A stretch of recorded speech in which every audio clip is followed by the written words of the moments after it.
Hello, everybody. My name is Mike, and this is the State of Mind show on Radio Regent. And we are back on November 13th, 2018. Today, we are going to talk about therapy.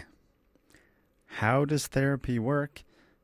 Why might we seek therapy? And what are, some of the questions we might want to know or think about as we go along that journey.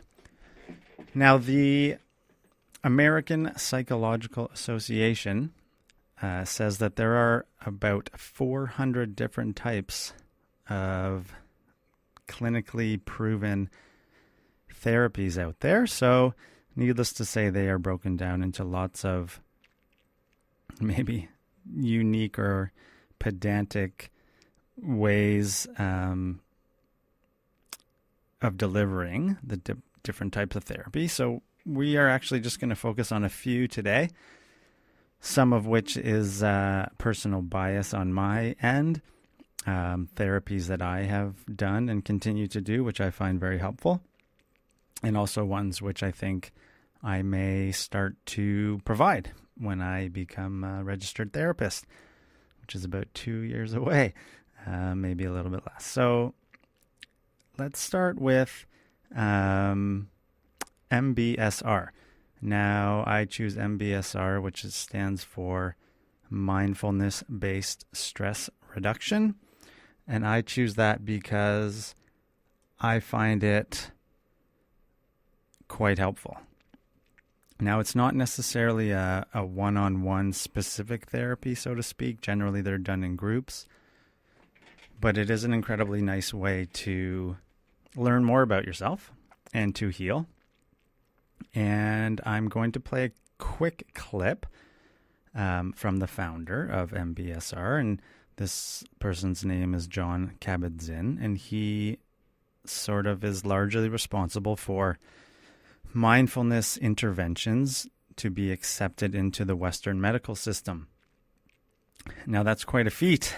And he is largely responsible for the widespread embrace of mindfulness as a helpful tool for well-being and for healing. And we owe a lot of gratitude to him and to all the teachers that came before him over thousands of years. So I'm just going to let him tell you a little bit about what that means. I wish I had him in studio. This is a YouTube clip. Maybe one day we will. Let's see. What we have not learned in our Western societies is that there's some value and, in fact, even virtue to cultivating these deep aspects of our own being.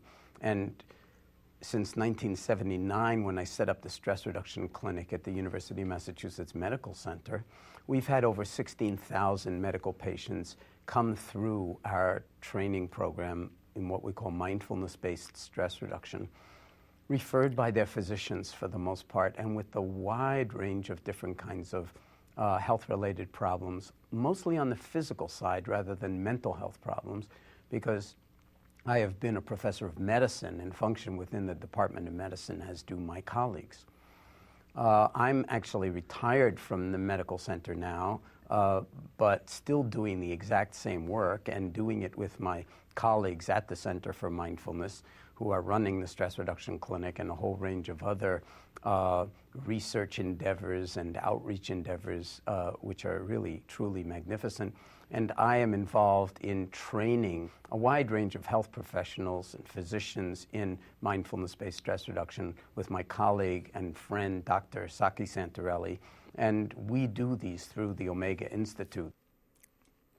So there he was. And as you said at the end there, he is training other physicians. And I was lucky enough to find a physician, Dr. Walk. She teaches in Toronto. And because she's a medical doctor, her services are covered by OHIP. So I suggest following up with me somehow if you want to get in touch with her. She's a wonderful, wonderful teacher, and her services are covered by OHIP. So she trained with Jon Kabat-Zinn, I think about 20 years ago, and she's been teaching in Toronto since. And I've learned an incredible amount of things from her and her teachings, and I continue to learn from her, and I continue to take her classes whenever I can. And they've been incredibly helpful. And one thing in particular is the ability to separate our thoughts from our emotions and from our experiences. And that's been a really powerful tool for me. So I'm going to play another clip from Jon Kabat-Zinn because I think it's helpful to understand what mindfulness is, because a lot of times I think with the proliferation of mindfulness interventions, or just mindfulness in general, the core essence of the teachings and etc. seems to be getting watered down a little bit. And I have personal questions about that, and about, the efficacy or the ethics of people wandering around saying they're mindfulness teachers and etc. So let's just play this. I think it'd be helpful and informative, and I'll pick it up from there. It's actually a way of connecting with your life, and it's something that doesn't involve a lot of energy. It involves kind of cultivating attention in a particular way. So the way I define it is, it's paying attention on purpose in the present moment, non-judgmentally. And then I like to add sometimes, as if your life depended on it, because it does. Attention is the faculty that allows us to navigate our lives in one way or another, and to actually know what's happening, or know that we don't know what's happening, and find ways to be in a wiser relationship to things that are going on in our lives than being at the mercy, say, of our own emotional reactions and crazy thoughts and fears and so forth. So it's paying attention on purpose in the present moment, non-judgmentally, as if your life depended on it.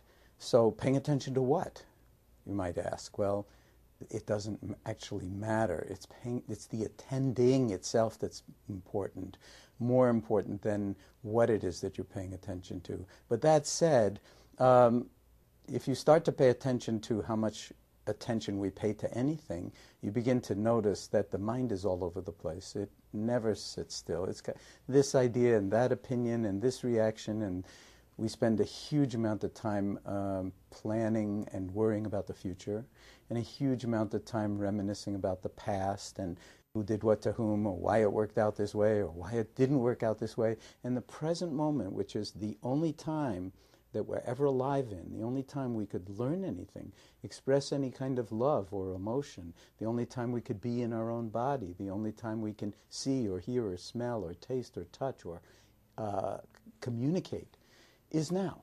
And yet the present moment gets completely squeezed out by all of our preoccupation with the future and the past.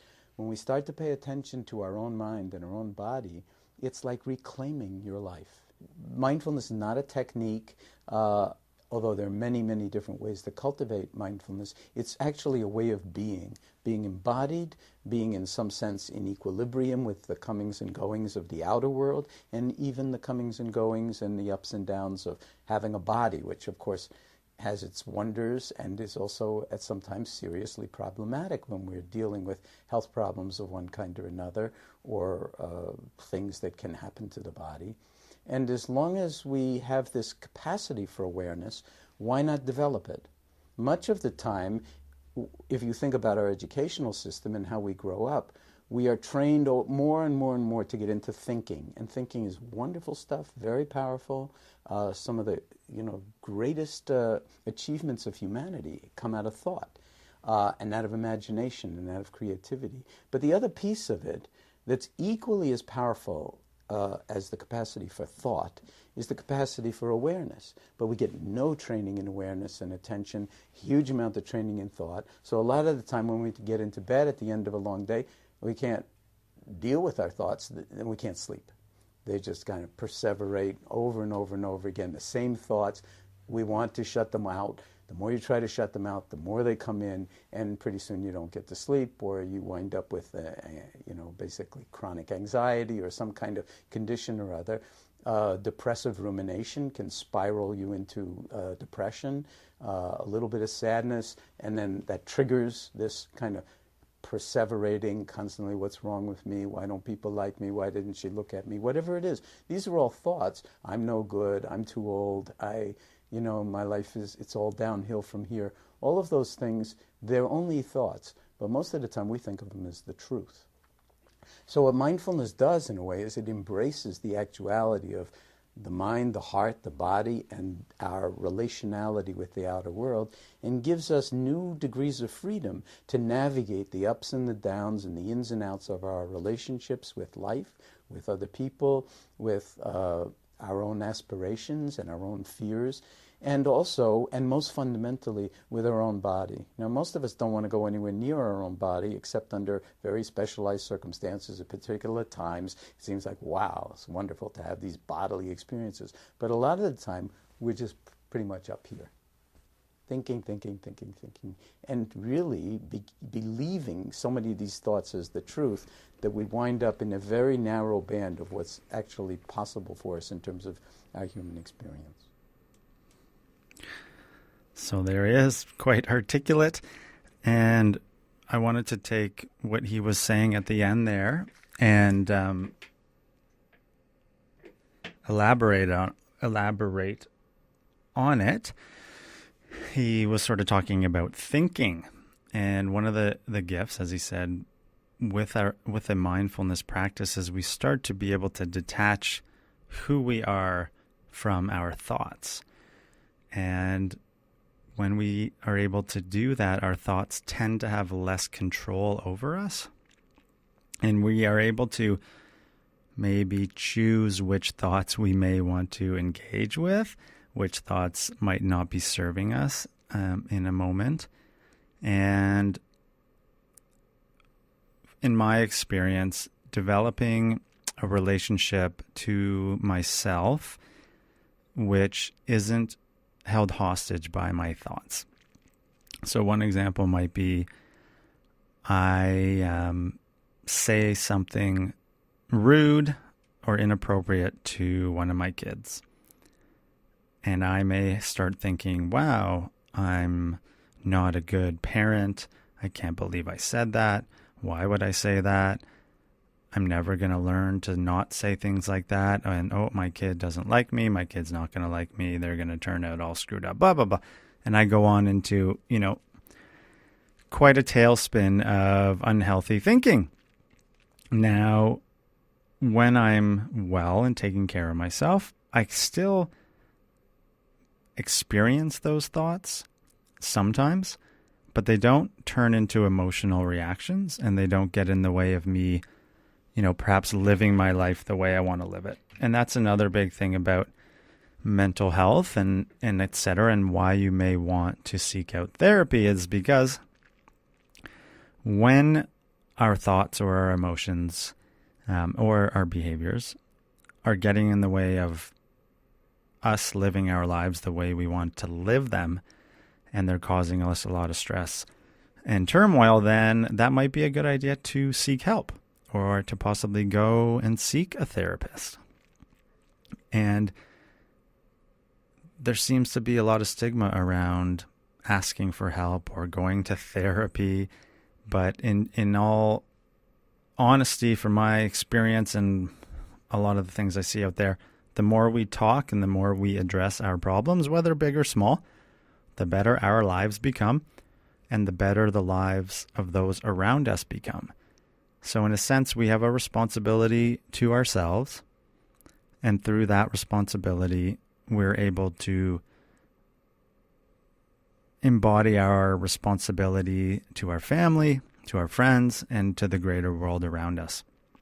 And if we're to create a better world, which I think a lot of us would imply would be a good idea or think is a good idea, we can have tremendous impact. And we can never know how far our little acts of kindness or the little changes in our behavior go.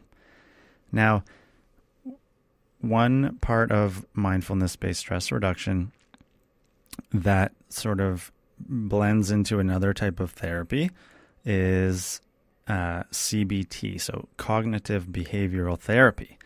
Now, in a lot of mindfulness programs, similar to the one that we've been talking about, there are activities or homework, if you will, where we practice noticing our thoughts, writing them down, perhaps offering contrary ways of thinking about those things.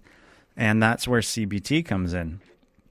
So CBT stands for, again, cognitive behavioral therapy, and it seems to be currently in at least in Canadian medicine and in American, the sort of foremost accepted intervention or therapy, mode of therapy, because the research, maybe it's because most of the research has gone into proving its efficacy, or, it's not exactly the most complicated type of therapy, but because there's evidence backing it up, our healthcare systems are starting to support it. And I'll talk a little bit about it in a bit, but I was just recently did a video or an interview with CAMH, and they're rolling out a training program for therapists so that they can be certified to teach CBT or to offer it as a service, because I think, fingers crossed, the Ontario government is going to start paying for more of this for people, which would be wonderful. And I think CBT is a great start, and it helps a ton of people. But I think, as many things, it can be improved. And, we also shouldn't put all our eggs in one basket. So here's an example of how CBT works. So you may have a moment in your life. So it starts with a situation. So something happens. Maybe you have a conversation with a friend or a loved one, or something happens at work, and it manifests in different ways. So maybe your boss at work tells you something that makes you upset, and maybe you perceive their actions as not fair or not kind. And generally what happens is that triggers an emotional response.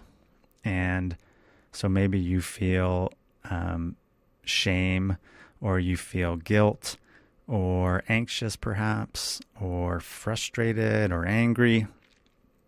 And what we start to learn to do is to notice the thought, then notice the emotion or the feeling that's attached to the thought. And in a CBT worksheet, you would label the intensity of those emotions. So my boss told me my work wasn't good. I'm going to get fired. I'm never going to get to have a job ever again. I'm the worst employee ever. And my boss is a jerk. So then you attach that to the emotions and the intensity of those emotions. You rate them out of 100 or 1 to 10. And then you start to write down, or you list what starts to happen to your physical body. So some people might start to sweat. I often sweat when I get anxious. So that would be a physical sensation or a physical manifestation of the cycle of my thoughts and feelings.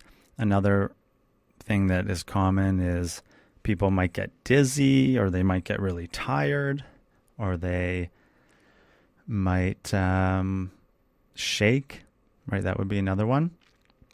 And so as we start to write these things out, we just start to become more aware of ourselves. So it is a nice practice in self-awareness. And the next part of the CBT worksheet, so to speak, is to write out those thoughts that I was describing before. So I'm not a good employee. I'm never going to be good at my job. I'm going to lose my job. I'm never going to get hired again. All these kind of things. So we start to write those things out on paper, and we get to notice, wow, these thoughts are not helpful for me. And those emotions that they're associated to are also not helpful. And I can see how it starts to spiral, in an unhelpful way. and cause me more and more suffering. Now, the next part of the thought record sheet is to potentially provide contrary or an alternative perspective on that thought process. So rather than saying, I'm a bad employee, I'm never going to get a job again, my boss is a jerk, we can offer a different explanation for that. And in this scenario, one might be, ooh, I did a bad job on this project, and I probably did a bad job because I was tired or I was stressed, or who knows what the life circumstances were happening that caused you to do a bad job. Maybe you didn't ask for help. Maybe you took on something you weren't ready for. So you can start to provide different explanations for what had happened. And you might say, oh, my boss actually isn't a jerk. My boss was actually trying to give me honest feedback. And because I was quite critical of myself, I didn't take it very well. And maybe I misinterpreted what my boss was trying to communicate. And you might also say something along the lines of, I'm actually generally a good employee, and I do good work. And this time I didn't, but that's okay, because over a long period of time, I've done a really good job. And maybe the last thing on this particular worksheet might be, what can I do if I handled this poorly? What could I do next time that I might be able to do a better job of? Or, what was the pattern this time? And did I use any of my newfound skills to slow down the negative impact of this cycle? So personally, when I would get into these patterns prior to developing a disciplined mindfulness practice, I would go out for a walk. So that would be my technique to diffuse the intensity of the thinking and the feeling patterns, which were not nice. I would go out for a walk, and I would often try to call a friend of mine or a mentor. And through the walking and just the opportunity to put my words out of my head, say them out loud, that in and of itself reduced a lot of my tension and a lot of my self-criticism, which was incredibly healing. So that is, part of the CBT process. That's one way that it works. And I often hear doctors say, I suggest CBT to lots of people, but they're not willing to do the homework. So if we go back to how does therapy work? Why might we choose therapy? The underlying premise is you need to want to get better. You actually must embody that principle. Now, for me, I spent easily 10 years of torturing myself and saying I wanted to get better, but not actually doing anything about it. So if you're going to go for some CBT therapy, it would be most helpful if you committed to actually doing the homework, because doing the homework is really what it's all about. You can go and you can talk and etc., but for the substantial changes to happen, you got to put in the work.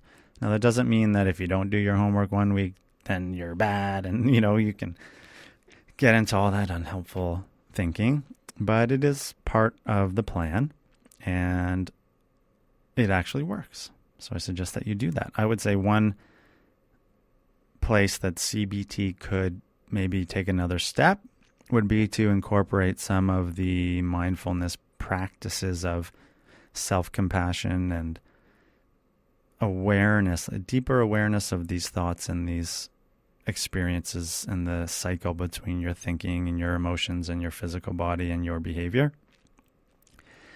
Providing sort of a deeper understanding of that is actually quite helpful. And that's something that we, when I'm outside of this radio booth, this is a big part of the stuff that we are teaching to students in school and also in our workplace training practices or services. because I think it's not all that complicated. But we just don't ever learn these things. And particularly in school, we are trying to develop some lesson plans we're going to try to start in grades 7 and 8 and all the way up to the end of high school. But I don't think this stuff's very difficult for people to grasp.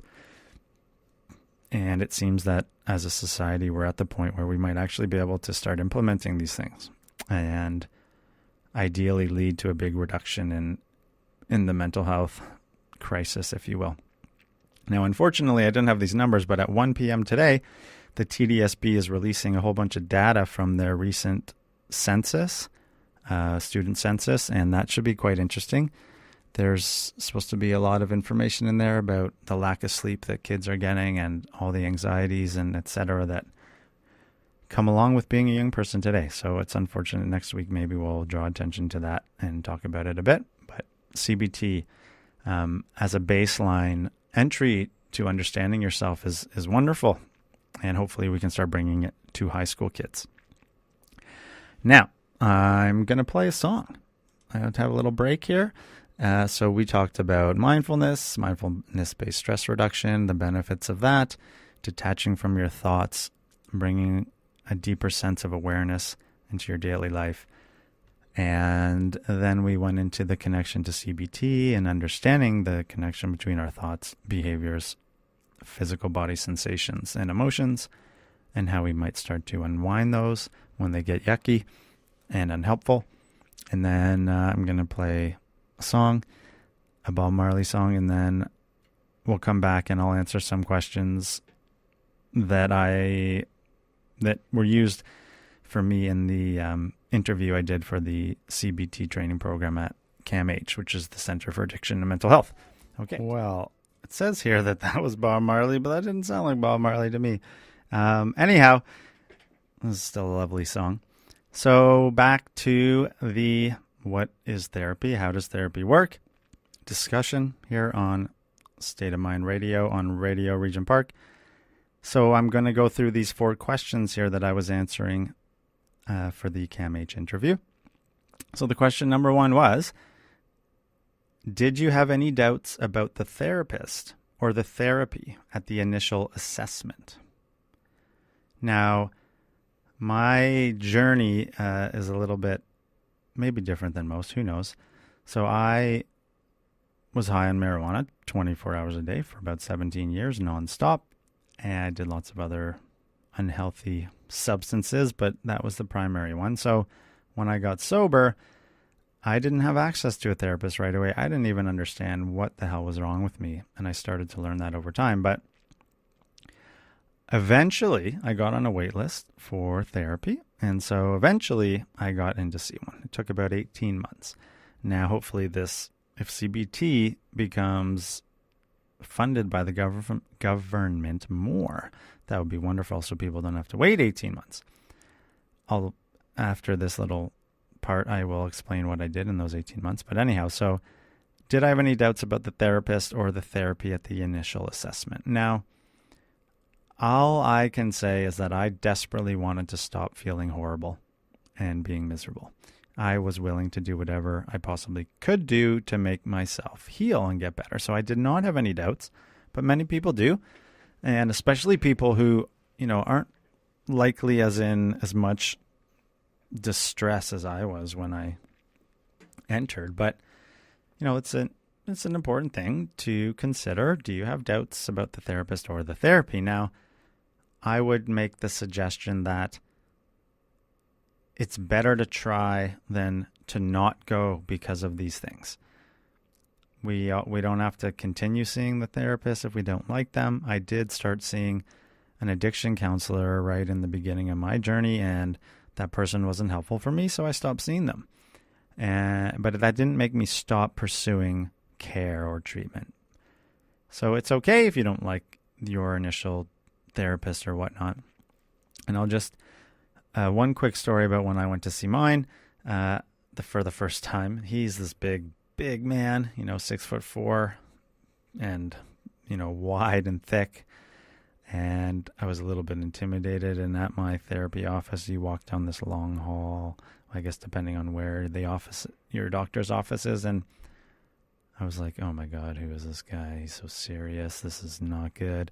We sat down, I started talking, and I must have said something humorous. And he just burst sort of into laughter, and he had this big glow and this big smile. And it really made me feel quite nice and welcome and in the right place. So I did have some doubts in that sense, and my initial judgments and etc. probably were negative, but through a little interaction, it was quite nice. And so at the end of the last part of this question is, can you describe what those doubts were and what hopes did you have for the therapy? So my hopes, again, as I said, were just to feel better, just to understand my insanity and my madness and learn how to be a little bit more sane and together and start to change my life through self-awareness and understanding. And I can tell you, it certainly has been working.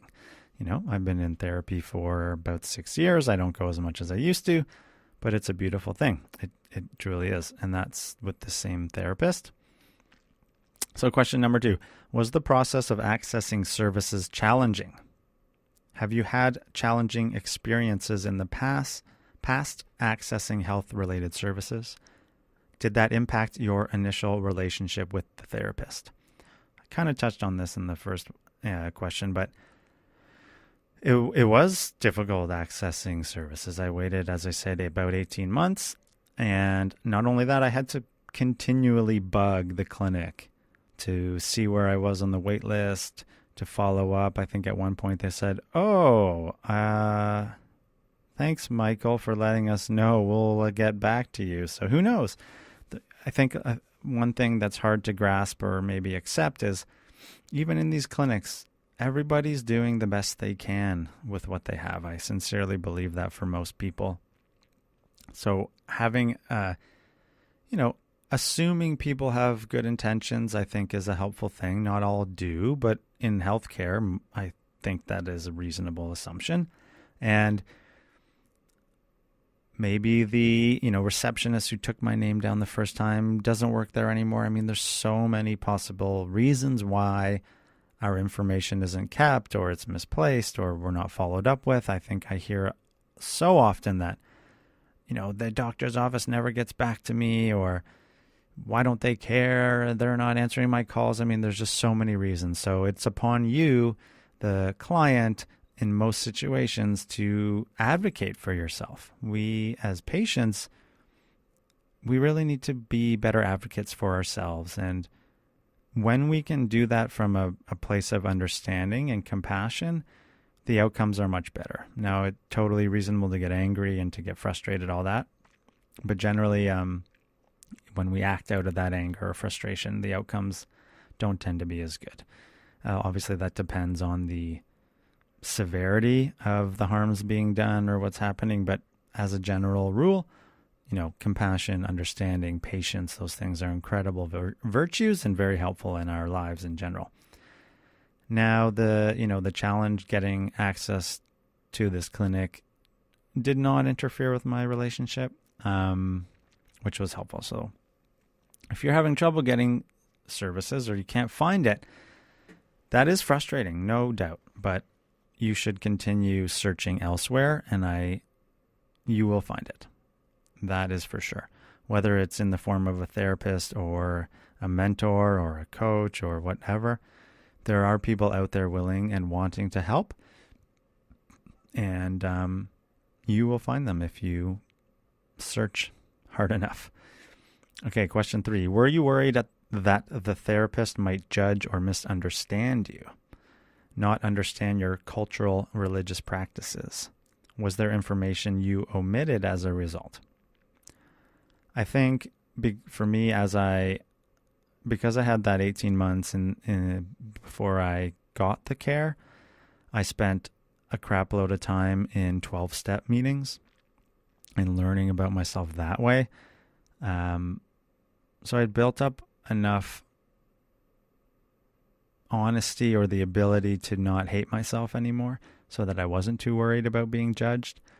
Now, I'm not a religious person, and I'm Caucasian. I come from Canada. So in terms of culture or religious practices, I wasn't worried about being judged, but I certainly understand for other people how that might be a sense of fear, or a sense that this person's not going to understand my culture, my religion, and my background, and they might not treat me as fairly.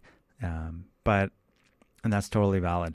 I would say, though, that most, again, as I said before, most therapists, most doctors do have your best intentions at heart, and they want to be helpful. That's why they're doctors and therapists. And when it's a fine line, but if you find yourself thinking they're not treating you well or judging you or whatnot, I suggest saying something to them about it if you are comfortable, and acknowledging that they're human too and they make mistakes. And obviously this doesn't, forgive or condone bad behavior or prejudicial behavior. Absolutely not. We're not here to condone that. But we are best served if we can be understanding and maybe interpret certain information in certain ways. And that comes with the healing. And that comes with understanding our thought patterns and how that leads to certain behaviors or words that come out of our mouth. So the last question, what did the therapist do that was most helpful in terms of building a therapeutic relationship with you early on? This actually was an interesting conversation in my interview, or in the video I made with Kim H. And the conversation we had was, what's more important, the personal relationship you have with the therapist or the form of therapy that you're doing? So if it is CBT, is it more important for the therapist to be, getting you through the worksheets and the homework? Or is it more important for the therapist to just be there as a human being and be caring and be thoughtful and be present? And I took the, approach of, it's 100% most important that the therapist is there for you as a human being and as a guide, or, as a therapist. It's not so much about the homework. And the reason I say that is because most of us, or many of us, when we go into therapy, we're broken or we've got problems and we want to get help. And I think what's most needed in the beginning is just somebody you feel comfortable with and safe with, and somebody that you believe has your best intentions at heart. So if the therapist is more concerned about rushing you into the homework because they need to get you out the door so they can get another client in, then that's probably not helpful. And if you find your therapist doing that and you're not okay with it, then it might be an indication of switching. And that's something to be aware of. There's something so beautiful about somebody validating your experience and listening to you with an open heart and an open mind. And that, I think, is certainly missing from our day-to-day lives in the world, and absolutely missing from, I would assume, some therapeutic relationships. Because so I'm doing a master's right now in counseling psychology so I can become a therapist.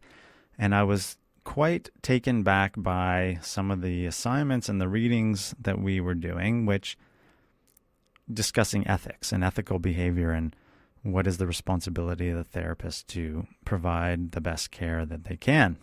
And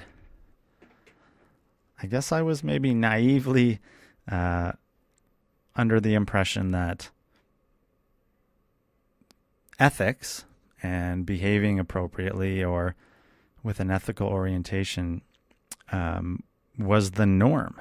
And I think it probably is, but there isn't as much adherence to those principles as I would have thought. And it's one thing to write them on paper and to have guidelines and association rules and et cetera. It's another for the therapist to actually embody those in their relationships.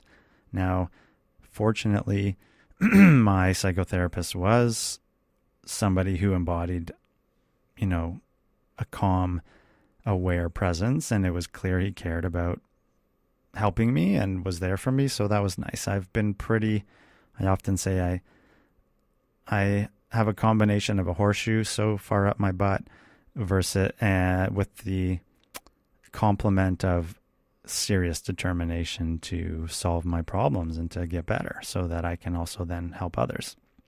So those are 4 questions that you might ponder if you are searching for a therapist. And, therapy works. It really does. And I kind of think of it now as glorified coaching, or, I have these wonderful people in my life that are there to help me when I ask for it. And nobody on this earth ever gets to any place of greatness or even just tranquility and ease without help of other people.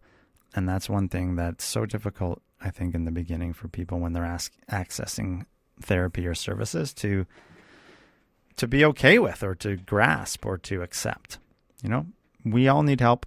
None of us are perfect. So it's okay to go and get that help. You deserve it. And the fact that you're in the situation that you're in is not your fault either. It's not your fault. It's not my fault. It's not our fault. Okay, we're here and we can go and get help, and we do sincerely deserve it. Okay, so that's the CBT and the general questions around what to think about for accessing the care. And I think I need to draw attention to 12-step programs, so Alcoholics Anonymous or Narcotics Anonymous, programs that are 12-step based. Now, those are all peer run, so they're run by individuals who have been there before. And the 12-step program is a spiritual-based program. And for many people who have substance abuse issues, that is sort of the first place they go. And that's where they find a lot of love and compassion from the other members there. And it is quite a beautiful environment for those that it works for.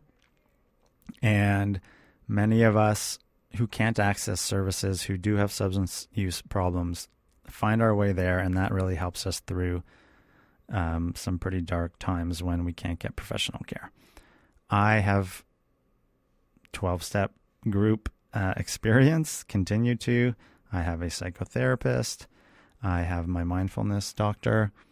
I have a psychiatrist as well, who actually I'm switching psychiatrists, which is pretty exciting. I saw the new guy for the first time today, and he was very helpful. And so I'm looking forward to that relationship. And also have a marriage counselor who has also been really helpful. So I think if we can take the orientation to want to get better, to do everything we can to get better, and to pursue that with a sincerity and a willingness to go through difficult situations, then I think the outcomes are going to be great. And I think a great friend of mine, Katie, often says, she's a nurse at a children's hospital, and they often say to their clients, there's no problem too big or too small for you to ask for help.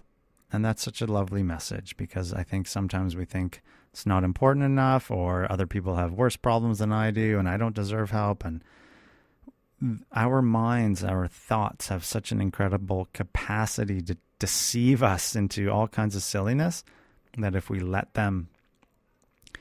those thoughts get in the way of helping ourselves, then just it's not nice. And so you deserve the help.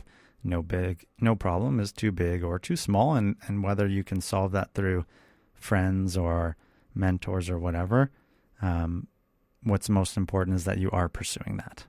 And I encourage you to do so if that might be something you're thinking of.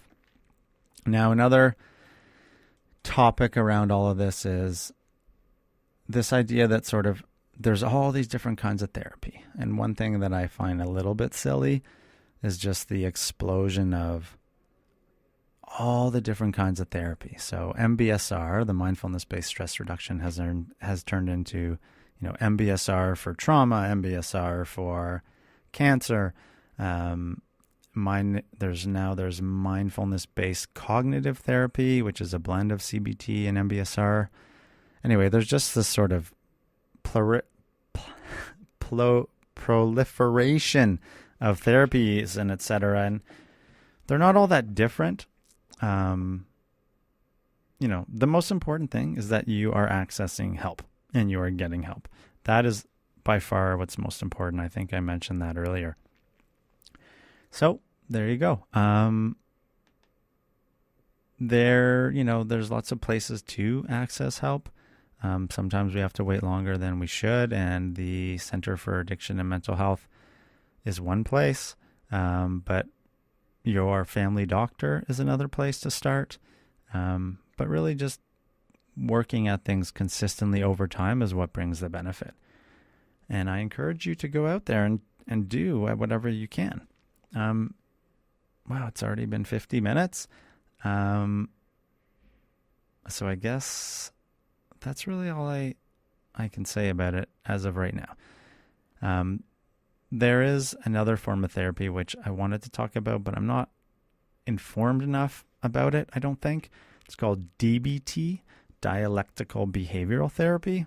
And it's also, I think, similar to mindfulness-based stress reduction, and it's sort of similar to CBT, but it's taught in a little bit of a different way, and it seems to be really helpful for teenagers, which is great. And there's also evidence that mindfulness-based stress reduction is good for teenagers, which is great. And so anyway, I'm going to play a little clip from a lady named Marsha Linehan. I think it is Linehan. She is the founder of DBT, and so hopefully we'll learn a little bit from what she has to say. I started working with highly suicidal people. As it turned out, the people met criteria for borderline personality disorder, but A, I had never heard of borderline personality disorder, and B, I didn't know what it was. Even if you told me the name, I wouldn't have known. So that was the beginning of the whole thing. I had no idea what I was doing, except that I was studying suicide. What happened was standard behavior therapy of the 1970s and early 1980 blew up. And the main reason it did is because what it requires for it to work is for a person to come in and you be able to say, okay, here's the problem and here's what we'll do to change it. And for the person to say, okay, I'll try that. But the people I was dealing with immediately said, you're saying I'm the problem. And so they were so sensitive to any invalidation or statement that they were the problem that the treatment blew up. And they would either get angry at me, hide behind a chair, storm out, quit therapy, yell and scream, cry, or say they're going to kill themselves. So it didn't take me too long to figure out this was not going to work out. So I thought, okay, we're going to switch to a more acceptance-based treatment. So I'm going to validate and be very accepting. So I tried that. That blew up also, because then the patient said, you mean you're not going to help me? You're just going to listen to me? Most of the patients I treat have already been through a whole lot of therapy where you talk, get listened to, and understood. The problem is talking, being listened to, and being understood doesn't necessarily make anything change. So then they got really upset with me because I wasn't helping them change. So that's when I realized that I had to pull together a major emphasis on change with a technology of acceptance. So I had a technology of change, now I needed a technology of acceptance.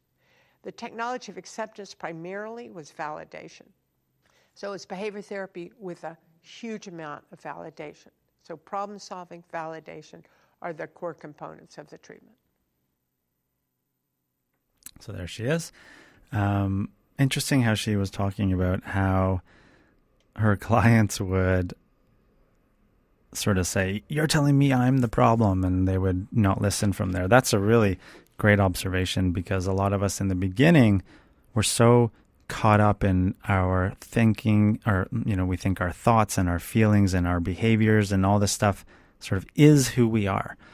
And as you go through these therapies and through these practices, you start to be able to detach, today I was thinking in this certain way, and I felt this way, and my behavior was like this, but that's not who I am all the time. And that doesn't define who I am and what I am. And that's a really nice outcome. But as she said in the beginning, it's difficult. So, I think we'll have to do a part 2 of this, because there's some other things I wanted to get into. ACT, which is acceptance and commitment therapy, which I think is similar to DBT. We'll do a part 2 for sure, maybe in a month or so, because I have some guests for the next few weeks. And we'll pull apart some more of this, because it's an important thing, and therapy is lovely and beautiful. So next week on the show, we have Professor David Zernett from the University of Toronto, and he is really involved with student well-being, and I think he's a student advisor, and he's got some really interesting insights on what's happening at the university, and he's going to tell us a little bit about his dog training, which is super cool. He's a dog trainer, and he takes a lot of maybe therapeutic or psychological tools and practices and uses them in his dog training. And so I think he'll be a great guest to have. We'll talk with him. And then the following week, we have Jesse Bigelow, who is a lived experience legend in the peer support world. In the peer support world. He is a peer support specialist with the Star Learning Center, which is part of St. Michael's Hospital. And so those are the next 2 guests.